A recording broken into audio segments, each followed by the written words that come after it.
Hello, this is all very exciting. I don't know whether anyone's watching me, but I'm out there. Um, this is my first attempt at doing one of these things. So if anyone's watching me, I'm sure I will hear about it.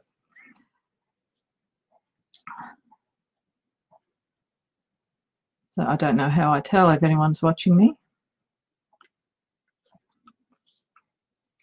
Oh, some people are watching me. How exciting. Hello. Oh, people popping up everywhere. Oh, that's very exciting. So I might even have something to say in a few minutes. Hi. Thank you very much, people who are coming. I'm really just here to talk to you about, I've got my new book coming out on Monday, but I just thought I'd start by telling you a little bit about me before we start. And welcome to Australia, for those of you who aren't in Australia. G'day, Nick. I can speak Australian. I don't. If you don't understand me, just let me know, and I'll try and speak American, or maybe I'll try and I don't know. Should I try and speak English, like posh or something? Anyway, just let me know if you can't understand what I'm saying. I tend to talk a little bit fast when I'm nervous. So yes, this is my office, Jan. So yes, this is my working space. It used to be my children's playroom once upon a time, but they all grew up and I stole it. So this section of it is my office, and that way I've got to get used to this. And the other end is my library, and that's where I keep a lot of my vintage books. So you won't see that tonight, but this is my working area. Just to the left of me here is where I keep my little laptop, which is where I do most of my writing. It's pink. I like pink. Pink is my favourite colour. It matches my pink watch. So yes. And behind me, that side, are all my intellectual books. So I put them behind me so that you would all think that I'm very intellectual. A lot of my research books, interesting things like history books, dictionaries, all those sorts of useful things. So I've left the exercise bike there, so you'd think that I was also very, very fit and healthy, and the exercise ball as well. So that's also giving you a good impression. On this side of me, that's my award wall. At the top is my Bachelor of Arts in Religious Studies, so which is probably why I like writing about religious things sometimes in my books. Most useless degree in the entire universe. And then just below is my finaling for my Ruby, for my novella from last year, and my finaling for the Valerie Parv Award last year. So that's my award wall. And this is my desk here where I do my writing, but most of the time I type, but this is sort of where I do sorting stuff. I keep my reading diary here, which is also pink. See, notice all the pink. And I use a pink pen. And when I've reviewed them, I use this pink, what do we call it? So yeah, so this is my life. This is where I spend most of my time. So I'm sorry I don't have any ice skates, Lily. So, oh, English, yes, well, yes, well, we won't worry about it speaking English just at the moment. Sorry, I'm just lucky to be speaking Australian at the moment. So a little bit about how I like to write. I like to write linked stories. I mean, it sort of actually happens accidentally. I mean, the very first book I wrote, there was a doctor in it. So then I thought, oh, he's a nice person, so I'll write a story about him. So my writing buddy, Dakota Harrison, gave me this book for Christmas. So I'm going to try and actually organise all my 3 million stories into actual sections where anyone is linked. They will all go into their own little section. So, which even my skating story, which is coming up next week, is linked to another story that I've written, but only very lightly. I usually just like have common characters, for instance. So my little duology that I self-published, this one here, so a bit of self-promotion there. That one, these two people are a brother and sister, and they are cousins to Maybelle Lee, who is the heroine in my skating story that's released next Wednesday, next Tuesday. Oh gosh, Monday. Sorry. I'm getting totally out of it. Today is Tuesday. So I'm just trying to think what else I was going to talk about.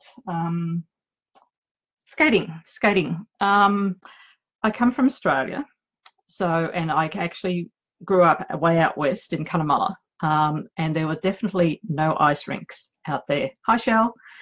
Oh, it's so exciting seeing all these exciting people here. So ice skating was something that I never ever considered doing, but I did enjoy reading about it, and I did enjoy movies. Does anyone remember Ice Castles, about the blind ice skater? Real teen flick, Robbie Benson. We all loved Robbie Benson, didn't we? Well, the girls did, maybe. You guys probably didn't.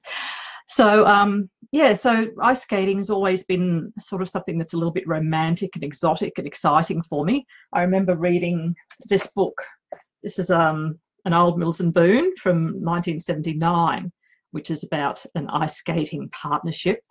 So all very romantic and exciting and everything like that. So this idea of romance in a skating partnership is obviously something I've had at the back of my mind for like a million years. And of course, Torval and Dean, I think, captured everyone's imagination because we all thought that they were in love. Apparently they weren't. But, we all thought they were because they just danced so beautifully together. It was so romantic, and what they did was just so different. So I so when Nicole and I decided to, we just started chatting online, and wouldn't it be great to do an anthology with a couple of different stories about the Winter Olympics, because Nicole has done, I think, about 4 Summer Olympic stories, which are fun little stories and are all linked to each other with friends and teammates. And so it seemed like a good idea to do a winter one. And so we started chatting, and so we thought up our characters, and she had a hot Australian snowboarder, because, that's real life, because we have lots of hot Australian snowboarders, male and female. And I decided that I'd have an ice skating couple, because I'm still, Torval Dean Ice Castles, that's still all about ice skating for me. Is all that romantic sort of stuff. So I decided I would have a Russian, Ukrainian, actually, ice skater matched up with a young Australian ice skater. And so then we had to find a partner for the snowboarder, and strangely enough, she ended up being an ice skater too. And so it was really a great fun, actually, working together to make this story, because it was happening at the same time and they were all in the same places. And so we had this, timetable on a spreadsheet to try and make sure we knew where everyone was. And it was, it was lots of fun, because, we had to arrive on certain days. We had the whole layout of the Olympic Games, when all of the snowboarding activities were and all the ice skating activities, and so we had to sort of build our stories around real times and places. So hi, Carol. So that was really lots of fun, trying to work that out and write our stories and have each other's characters in the background, or conversations with them, and make sure that they sounded like the real people, the people that they were supposed to be. When I was writing Nicole's characters, I had to make sure that they were doing something that she would let them do, and vice versa. And so that was really lots of fun trying to do that. And I think because, you know, I've always been the sort of person who likes linked stories, it was just the ideal sort of story for me to get involved with and have those two stories so closely linked. So yeah, so it was great fun, and I was really happy with my story, and Nicole's is a great story, lots of fun in it too. So lots of emotion and romance, kissing. So yeah, so they are kissing books, well and truly. So which are my favourite kind. I love happy endings. That's why I write romance. It's all about the happy ending for me. And yeah, so are there any questions? So I see people there. How long did it take to write the first draft, Jean? About 6 weeks. It was only 30,000 words. Both novellas ended up being about 30,000 words. So I think together they're 64,000 words of story you get. So yes, about 6 weeks for me to write my section, and then of course there was revisions and drafting, and then exciting. I've never had an editor before, so I had to send mine off to an editor, and that was really a great learning curve, to see my story from someone else's from someone else's point of view, and it did end up being a much better story from the editing, which was really great. I would say Nicole's probably a better skater than I am, Lily. I just I couldn't even roller skate, to tell you the truth. So it's a bit embarrassing, but yeah, I couldn't even roller skate. So putting me on those little skinny blades, I would just be hopeless. So, hi, Crystal. So, any other questions?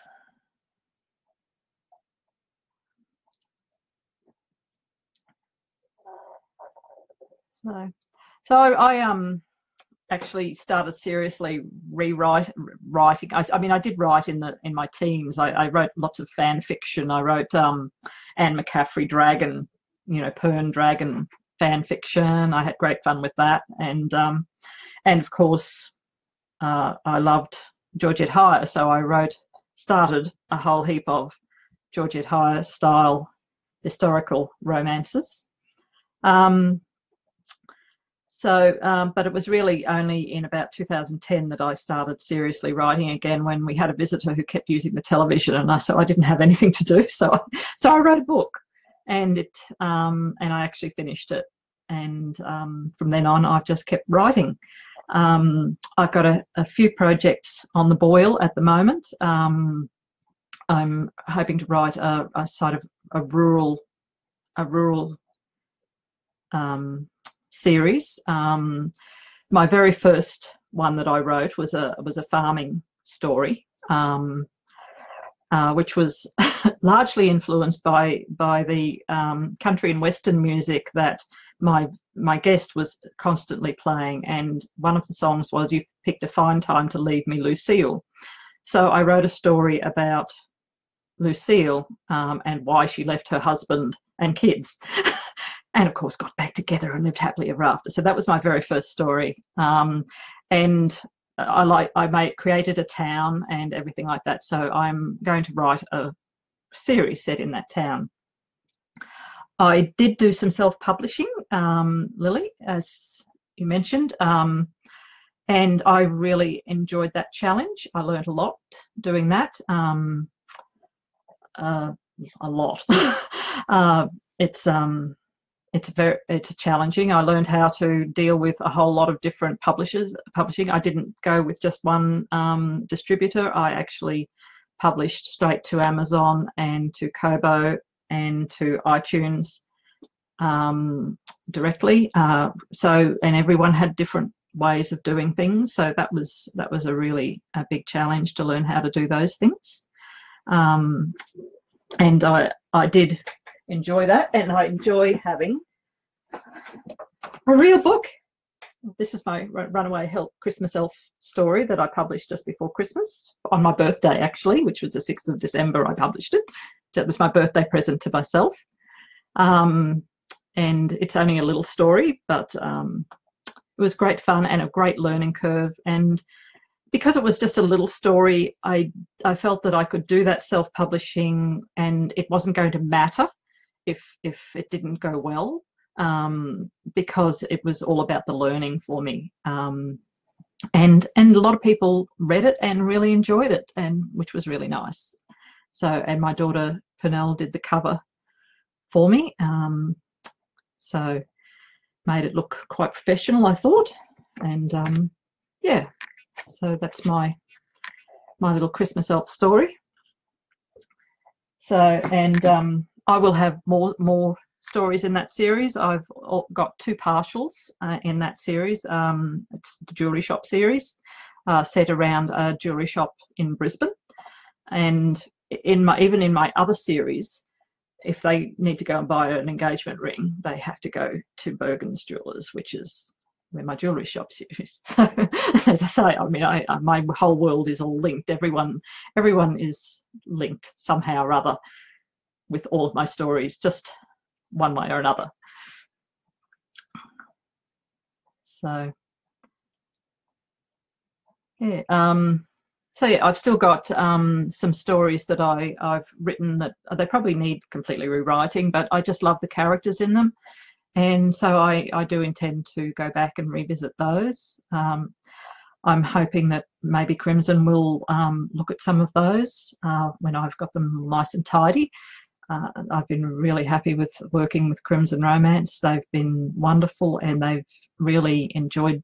I've enjoyed working with them, and the fact that they see my vision, which I think is really important when you're publishing with a publisher. So working with Nicole was just great. I mean, I'm having a really great time. So, and yeah, it's so nice. You know, the self-publishing. I've always, once I discovered that you could self-publish, my ambition was to be a hybrid author, because I think you've got the best of both worlds. I'm learning so much from working with a publisher, but I'm also having fun with those stories that are probably never going to really appeal to mainstream publishing. But I feel now, after all these years and winning, you know, some, well, at least finaling in competitions and things, that my writing skills are strong enough to be able to do that self-publishing. And yeah. Will I go back to my spy story? Oh, I'll definitely be going back to my spy stories. It's one of my stories that I've got on my, you know, immediate. There's over, where is it? No, other side there. There's a little board on the wall there, and that's got a list of the stories that I'm going to be working on next. And spy story, my spy mistress story, is one of them, and also my story about the heroine in a wheelchair. And another story that I'm hoping to submit to Heartwarming with Harlequin. So I've got plenty on the boil, too much probably, because I jump around a bit too much probably. I get excited about new projects and plunge into them, but I'm hoping now that I'm officially a published author, I'll be able to tell everyone, okay, I'm officially a published author now, so I can actually say, no, I can't do those other boring things, because I'm a published author now, and so I have to sit down and write. And so it's sort of, oh, hi, Wendy, lovely to see you. Yeah, so I'm just hoping that, you know, now that I'm feeling that I am officially a published author, that I can be able to focus on that and not feel that it's like a hobby. And yeah, so, because yeah, I've got plenty. I have no trouble with plot bunnies. I never have anything, you know, any days when there isn't something I could write. So, oh, hi, Lily, thank you so much for coming, and it was really great to share with you. So I'll see you online somewhere, presumably. Thank you. Thank you again for coming. So I'm just about done. If there's no more questions, I think that these videos tend to stay on here, and so people can have a look at them later. And yeah, so I don't think there's much else I can say. If anyone's interested in my Mills and Boon collection, it's over there. That shelf, that entire wall, which vanishes off into the distance, is where I keep my modern Mills and Boon collection. So yeah, so yeah, I just have lots of books. This room is just full of books, and I love my books. I love reading my books, and I love writing my books. And I guess that really defines who I am. I'm a bookworm, a well and truly bookworm. So, okay, well, thank you very much, everyone, for coming. If there's no more questions, I will say good night to you, and thanks again for joining me. And if you like any of my stories, please let me know. As I say, I've got my 2 self-published little books out, and coming up on Monday, Medal Up. It's Medal Up here, advertising, spruiking, Medal Up. So that's my skating story. Not very good lighting there, but yeah, no, it's great. The stories are both, I think they're great little stories. They're great fun. They're linked together. And I mean, if you're into the Olympics, well, you know, what more can you want? Is a romance that's set at the Olympics, and enjoying that. So it's sort of like Ice Castles, but with sex. So, okay, before I embarrass myself any further, I will say good night. Bye.